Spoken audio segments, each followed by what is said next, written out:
one has a little bit of pop to it. Yo, do you ever wonder where to look when riding up toward a transition, riding through a transition or off a transition, or jumping in general? Well, I'm at the bike park today. I'm going to ride a super sick jump trail, and I'm going to try to really think about where I'm looking and what I'm thinking about and communicate that to you guys. So stop wasting time. Thank you for making it this far, and let's get after it.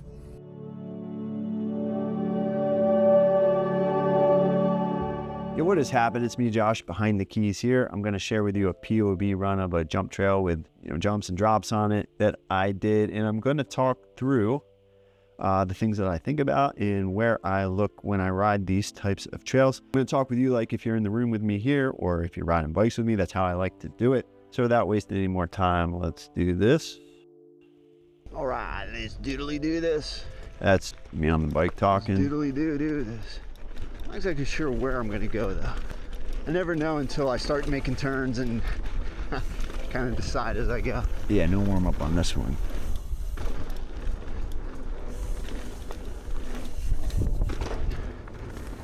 This is just a roller, so not a lot to talk about. You can drop it if you pop it like I did.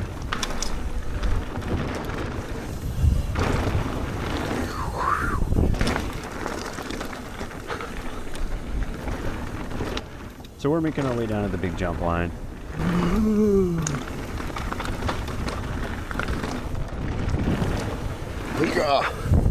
So these two rollers here, you see they're doubleable. I talked to a lot of people though at this park, and they have trouble clearing them. It's not that they're necessarily big, it's just that you don't get a lot of support from this first one. Riders that rely on speed to ride jumps, when they're dealt something like this, the speed is not going to put you in air. The speed will put you through it, and then you're just going to case the second one.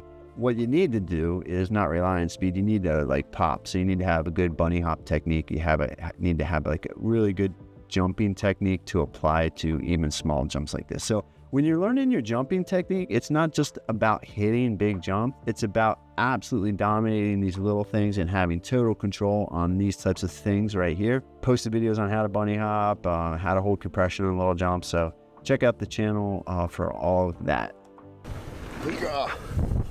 A little bit of a high yaw, doesn't hurt. Man, there's these things on this trail that look like snakes. Yeah, we are those. So there's these little branches here. Sorry, I know it's not super exciting for you guys, but this looked like a snake to me. Again, hey, if you can bunny hop, so I bunny hopped turtles, I've bunny hopped squirrels, I've bunny hopped chipmunks, never bunny hopped a snake. So I'm looking for my opportunity to bunny hop a snake. Haven't found that yet. There's these things on this trail that look like snakes.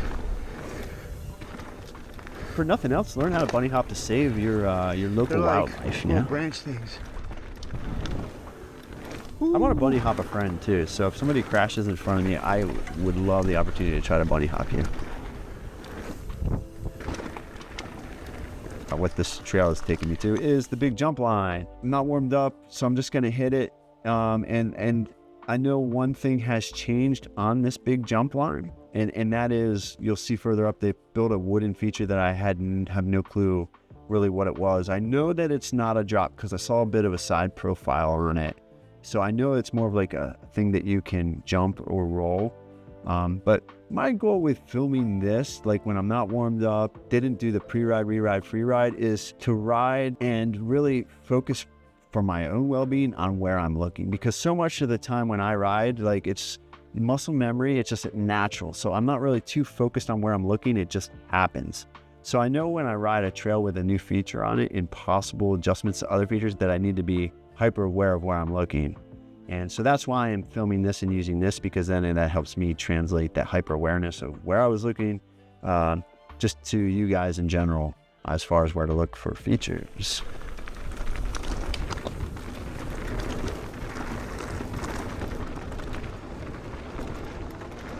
So we're coming up to the first drop here. It's the smaller of the two drops. So it's a blind drop. It's not as blind as some natural drops that I've ridden, but the first thing that I need to do when I ride a drop is to scan as far out beyond it and up to the landing as possible to ensure that there are no baby strollers, no booby traps, no branches, no trees down and stuff. You can go and you can look at every feature you ride, every run you ride, because the only way to be 100% safe is to do that, because at any point a tree could come down, a branch could come down, a rider could crash. But that's just not realistic. So you really can't do that, or you'd be on and off your bike constantly on every run. So what you need to learn how to do is to ride proactively and not reactively. And to ride proactively, you're looking ahead. You're always prepared for the unexpected. I know a lot of people like to block out all the harm and all the negative things and just focus on success on a jump. I'm not that person. I think about all of the bad things that can go wrong, because when I ride into a feature, knowing what bad things can go wrong, I've already have mental preparation on how to handle that should that happen. Things happen even when you don't think about them, and then they're a surprise to you, and then you're riding reactively. So those are just my 2 cents on the matter. So anyway, as I ride up here, I'm looking ahead. So right here, as things are revealed to me, I'm absorbing them visually. So I'm looking up here. So we're clear here, we're clear here, we're clear here. And I'm scanning back to the landing that whole time as things were revealed to me. So this camera's on my chin bar. It's pretty close to where my eyeballs are. So it's pretty accurate as far as what's visible to me. Now, as I ride up, a lot of people say, when you ride, I know you say, Josh, not to bunny hop off with drops. And that's true. You don't want to do that, because what that does is just adds complexity to the movement. And when there's more complexity to things like that, more can go wrong. So you really just need to simplify the movement. So what's the point of that? So right here, I don't pop. A lot of people think this is a pop. All I do is I get high right here. So when you get high, that does 2 things. It gives you better visibility of where your landing is. And it also gives you the ability to sink into your bike. So when you're sinking into your bike, I talk about this a lot. When you're sinking it into your bike, you're controlling the trajectory, the momentum. You know, we're not simply just riding off this and falling, because when you just fall off of it, then you're giving gravity the advantage. Okay, so if you ride off crooked, you fall crooked. When I ride off high and sink into my bike, I can fix all those imbalances as I fall into my bike. That's what I do. I get high right here. When my bottom bracket clears, I just sink into the bike. Slow. So this here is a little step down. I love step downs that come out of turns, just because it feels like you flow off of them so smoothly. And again, with a step down similar to a drop, is as soon as things are revealed to me, I'm consuming that information just to make sure that I don't have to bail out or change course or try to redirect my movement in any way, because I want to ride proactive, not reactive. So the sooner I see things, the more proactive I can be. Now we're getting up to the big jumps up here, and I'll talk about, more specifically on what I think about on transitions and stuff. So, all right, so this brings us to our first of the features on this big line here, and that's the drop. And not a whole lot different than what I said about that last drop. You want to consume information as soon as it's revealed to you. So right here, I can see the trail. I don't see bikes down, I don't see branches down. I don't see even like big mud puddles or even rocks. Like, this stuff's so loose, like, rocks can roll off onto the trail. This is mountain biking. Those things happen. You just have to be prepared for it. So as much as you pre-ride, re-ride, free ride, that's not a pass where you can go on and not expect, the unexpected. You always have to expect the unexpected. So anyway, scanning back to the point where I see my landing. Once I know where I'm going to land, I confirm it when I drop. So as soon as I've confirmed that in my mind that that's going to happen, and I scan forward, what that does is when you stare at your landing, when you land, you're just visually and physically anchored to it. The impact's going to feel more brutal, and it's going to take you a little bit longer to like mentally and visually transition out of it. So I like to start transitioning out of my focus point sooner before I land. So then when I land, I'm kind of already prepared for what's to come. Gotta slow up for this big boy. And that's true. So this jump here, with the speed that I come off of the drop, I gotta slow way up. So you can see me braking right here pretty heavily. Even slowing way up, I still started to drift deep, and I recognize that right there. So what I did was I came out of this tabletop here quickly, because I felt like if I came out of it and drove my shoulders down so you can see how low my head is in comparison to the bars, that I would drive my arc back down to the ground a little quicker. You know, is it bro science? I don't know. Maybe I'll go and just and like really try to like make an experiment out of this to see if it works. But I feel like when I like hold this position here a little, if I were to hold it a little longer, I'd just drift more. So I just broke that position and really focused on driving my body back down to the landing transition. Because I didn't want to go deep on that, because you need to land well on all of these jumps really, so that you can ride the jump line. It's a unforgiving jump line, because if you land something deep or come up short on something, you have to pedal like a madman to clear the next thing. So this is this wooden feature that's new. I've not ridden it again. In this point here where I'm looking as I'm riding, I know that it's not a drop. And what I think it is just a normal like rainbow bridge. I think it just goes up and then goes down gently. So when I come up here, what I did was I held compression through it, thinking I could just pop up and glide up over the rainbow and really pump down the backside. The problem was it wasn't a rainbow. It's kind of flattens out at the top. And not only that, it's got a pretty big brutal knuckle on the back, and then like lengthwise, it's shallow but steep landing. So what I did when I recognized that, so I held compression through here, and then I recognized what I was dealing with, and I gave up on all compression. I just wanted to absorb that lip as much as possible and get back down to this, because I felt like I was going to come up short with the speed that I had. And if I did come up short, I would knuckle it. And that was steep enough that if you knuckle it, it could bounce you up over the stem. It definitely could lead to a hairy outcome here, and that backside was steep.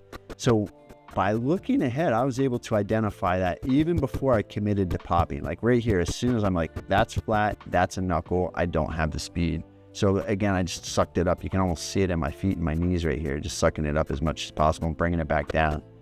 The other tricky thing is, so as I was reading this, as I was riding to it, I was uncertain if I should hold compression to here and pop here and then soar up over the rainbow, which I thought was a rainbow at the time, but really it's kind of like a rolled tabletop, or if I held compression through the wood. I made the decision to hold it through the wood because, you know, with the flat lighting, I could not see that this here is actually one transition, and then here's another transition that fades away. So it's not like a smooth transition up.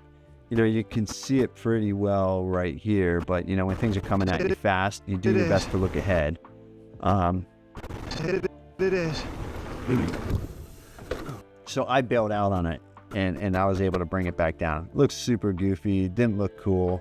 But what it did do is it saved me from a potential knuckle banger. Really, you need a lot of speed for this next jump, okay? Because this is pretty flat right here. So this is steep coming down, it's steep and shallow, so you're out of it and on the flat. And I was pedaling as hard as I could here because I knew that I did not have the speed. So what I knew that I had to do was rely on my ride slow, pop hard methodology. It's saved me a million times in the past, jumping gaps and stuff. So I was hoping that it was going to save me here. Again, this is a tabletop. My goal was to just get past the knuckle, not land on the knuckle. A smart person might have really slowed down and just plopped on top. Now, when you are approaching big jumps, the first thing you're going to recognize is they look like a wall, or they're going to look a lot steeper than they are in actuality. What you don't want to let that do is you don't want to let that force you back on the bike. So when you're going to ride something steep, the idea to slide back or shift back with your body seems like a natural thing to do. I don't know if it's pushing away from danger like a lot of people say. I just think it's preparation for your body to absorb the change in transition with a steeper transition. But in reality, if you take a step to the side and look at a jump from the side, rarely are they ever as steep as they look from the front. Now, the faster that you approach a transition, whether it's steep or whether it's, you know, more gradual, it's the faster that you go, the steeper that it's going to feel, because you just hit that transition, you cover that ground quicker. So the impact of the transition is felt a little bit more than if you had hit it going slower.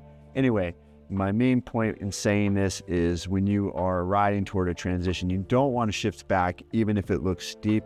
You want to be mentally strong and keep your chin over your stem, your knees over your toes, and just know confidently, even if you don't believe it, you just need to tell yourself that this is the best position to be in for a steep transition. What I mentioned in past videos is the idea of thinking of like a pane of glass going straight into the air, a wall of glass off the lip. Just think about breaking that with your head and your shoulders. What that'll do is it'll just keep you in that strong forward position to ride what is perceived as a steep transition. So when I ride toward a jump, what I'm looking at is the end of the transition. And the reason why I look for that is because that's where I need to mark my timing. So my timing, everything, my whole goal with my timing is to push into the transition and stand up and pop coming off of this point here, not anywhere here.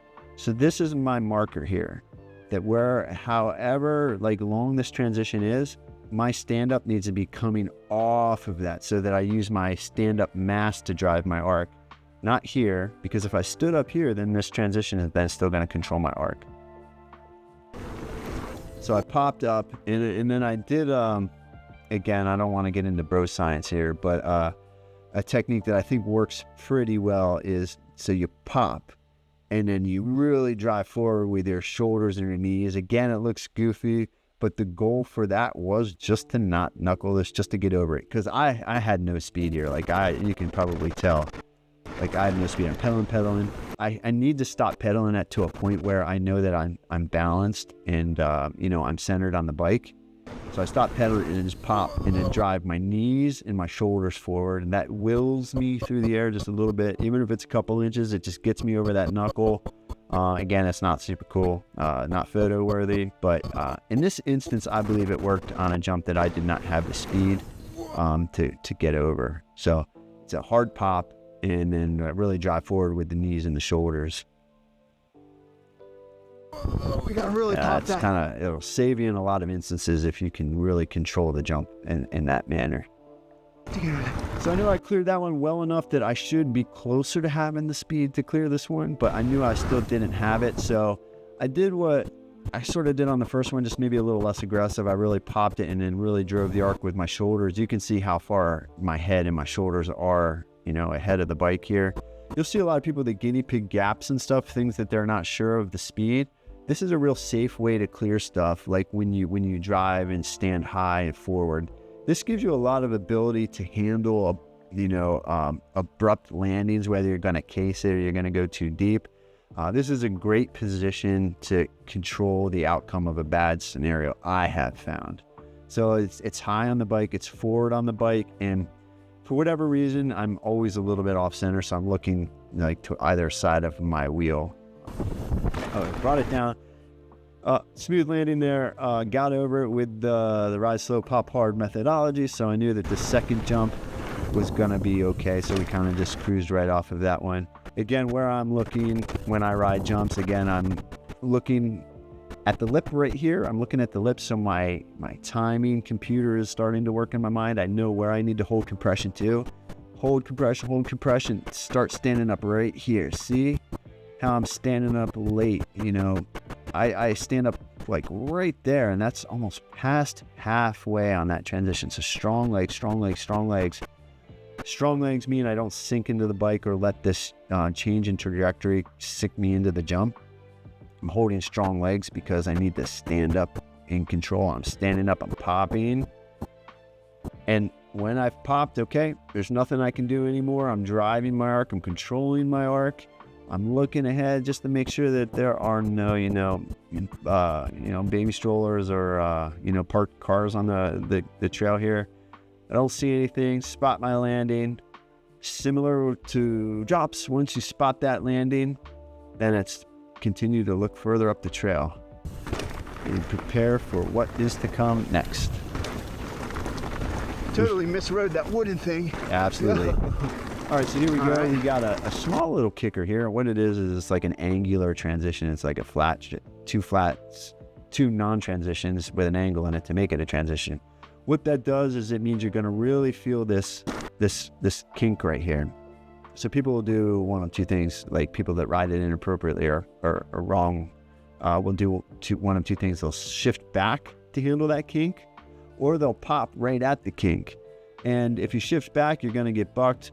And if we pop right here, what that does is it causes us to lighten the load on our bike. We're not holding compression. So when we're lifting off and we're still in contact with the transition, if you pop crooked, I don't care how well you can hop or how well you can pop or bunny hop. It's so easy to do those things slightly crooked. So when you don't pop with aggression and you do it while you're still riding transition, what happens is that contact that you still have here without compression is just going to lead you crooked in the air, and it's likely going to turn into a dead sailor. The thing is, if you pop and stand up as you come off of it, you can correct a lot of those imbalances because you're still driving your momentum after you've ridden the transition. So that helps you find that balance that you might have not had on the transition. I mean, think about it this way. When you see guys whip, they really carve off of it. Now, if they did nothing after they carved off of it, it would be they would just shoot to the side and just land on their side. So they are way unbalanced, but you're able to then find balance based on what you do after you leave the transition. And in those scenarios, it really helps you get the bike sideways. Coming in, here's where I hit the kink. You see I'm strong-legged. And these types of things too, be patient when you jump. Don't try to speed up the pop. Don't try to force the pop. You just hold it. Just hold it a little bit late. And then right here, when my back wheel's leaving, is when I come forward. That's really when you see riders like from POV footage and their handlebars never change. They're always in the bottom third on jumps. It's because they're not controlling the arc. They might be successful in riding off the jump, but they're just riding off the jump. They're not controlling the arc. I see a lot of that on POV footage. And that just adds more opportunity for bad things to happen when you don't control the arc, the body mass. So the more dynamic you see riders with the front end in the bars, the more control generally that they have in the air. And if you do something in the air, it's going to give you control. It's going to lessen the probability of a dead sailor. Ooh, that one has a little bit of pop to it. Yep, had a little bit of pop. Here we go. We got a little step down. Right here, I'm looking ahead, so I'm looking into my turn because I know it carves left. And then right here, I recognize this. I think they reshaped this. It's like a little tabletop. So I'm like, cool. Tabletop into a berm. That's exactly what I'm thinking about at this point here. And then I'm like, okay, so how does my line need to roll to set me up for the berm? So I'm thinking everything I want to do off of the jump is to set me up for the berm. Okay, so that's being proactive. It's not being reactive. So I'm thinking about this feature, and that feature is determining what I do with this feature. Okay, so for that, I just jump to the outside of the berm. Now I look ahead, you can see my head turn just to make sure that the trail is clear. So I look through the turn, then I come back, spot my apex, and then look through it again. Let's look for these bad boys. So now this section of jumps here are people love them or people hate them. My philosophy is this: people that hate them can't control their arc on their bike, can't control the pop, and they just hit jumps with speed. The reason being is these are small jumps. They're small lippy jumps, and they are so fun to ride if you know how to control your bike and know how to pop your bike. I can see how they would be dangerous and miserable if you don't know how to do that. Because essentially you need to ride them slow. You need to be aggressive on your pop. You need to ride a high arc because they are shallow tabletops. But if you ride them well, they're very poppy. And they're super fun. You can ride them really slow and get like floaty air time on them. And when you can ride a jump slow and get floaty air time, it's the most fun thing ever. So here, I think they redid the transition on this one, so I picked the steeper side. It's actually pretty steep, steeper than it looks like in this. So when you're coming up to a steeper transition, you have two ways to ride it. Either you get low and stand up with it, so you're stood up quick, with the release of the transition, or you push through it a little bit. So pushing through it's kind of a video on its own that I will produce. But ideally, those are the two ways you ride like a steep jump like this. So if you watch dirt jumpers like on BMX bikes, they'll stand up real tall with it. But then you'll see like a lot of like bigger bikes and mountain bikes and like racers and stuff, they push through them. Like push through, and for instance, like push through is not a full stand up pop. It's not a full 100% pop. It's like it's like we'll say 60% pop, right? 60% control, and then you just absorb the last few bits of the transition, and that controls your trajectory because you controlled your compression, and then you absorbed that last bit, which gives you a little bit control in the air, and it doesn't like throw you so high. Yeah. Hi-ya. Hi-ya. They're fun little jumps, man. Yeah, fun They jumps. could be like a few feet longer, but man, they're fun. Yep. This one I overshoot. Yeah, I Shoot all the overshoot time, this one. I too. overshoot it here too. Oh my God. So again, like my thought on these little jumps in the wooden feature is this: like people hate them because it doesn't flow with the trail. It's something they have to figure out. It's like it's a little bit less natural. It's a puzzle that they have to put together. I think then it's easy to hate on something like that. Whereas if you look at it like a challenge, like more of a complex scenario that you need to figure out the pieces for to ride smoothly, like a tech trail, like you would love a tech trail if it had like confusing bits you had to piece together. But jump trails, not so much. And I'm more of in the camp of, okay, so that wooden thing didn't flow. It wasn't built super well. It could have been built better. But does that make it bad? If you need things perfect, it makes it bad. But if you like that challenge and that puzzle of putting things together, then it can make it fun. It can make it be a little bit more of a process to figure out.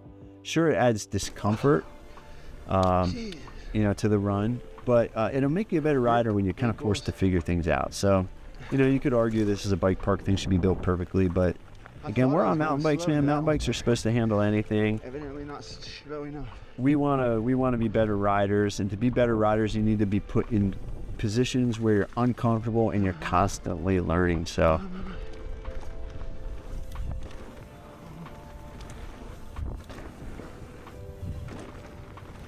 Anyway, if you like these sorts of things, I do tons of like how-to videos that I think are a little bit different than how other people do them. My goal is just to provide helpful content, and if you find that to be true, give it a like, hit subscribe. I got a ton of stuff in the pipeline that's going to be super fun. It's super creative stuff you're going to enjoy, so you don't want to miss that. So make sure you hit subscribe.